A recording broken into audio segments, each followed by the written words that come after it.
देख रहे हैं MNT न्यूज नेटवर्क। केंद्र की मोदी सरकार ने हाल ही में नई राष्ट्रीय शिक्षा नीति लागू की है, जो षड्यंत्र पूर्वक मूल निवासी बहुजन समाज को शिक्षा से वंचित रखने के लिए लाई गई है।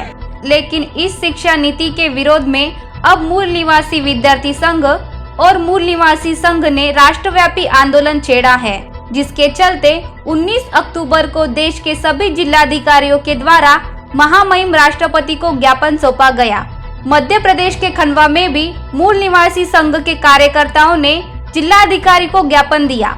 इस ज्ञापन में नई शिक्षा नीति को समाप्त करने की सिफारिश की गई है। साथ ही 1966 में प्रस्तुत की गई डॉक्टर कोठारी शिक्षा नीति को लागू करने का निवेदन किया गया।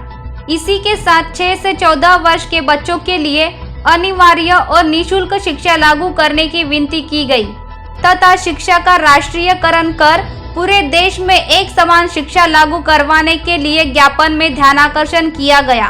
वर्तमान शिक्षा नीति के अनुसार ICSE, CBSE और स्टेट बोर्ड के पाठ्यक्रमों में भिन्नता है, लेकिन उच्च शिक्षा की प्रवेश परीक्षाओं में एक ही पाठ्यक्रम को आधार माना जाता है। इसलिए शिक्षा की एकरूपता पर ध्यान केंद्रित करने की मांग मूल निवासी विद्यार्थी संघ ने की है।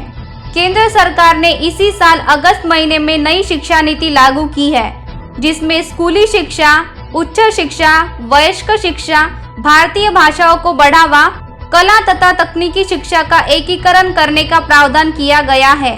लेकिन यह शिक्षा पद्धति मूल निवासी बहुजन समाज के लिए घातक है, जिससे दबे कुचले और गरीब तबके के लोग शिक्षा से वंचित रह जाएंगे। इतना ही नहीं, वे उच्च शिक्षा हासिल कर पाने में अक्षम होंगे।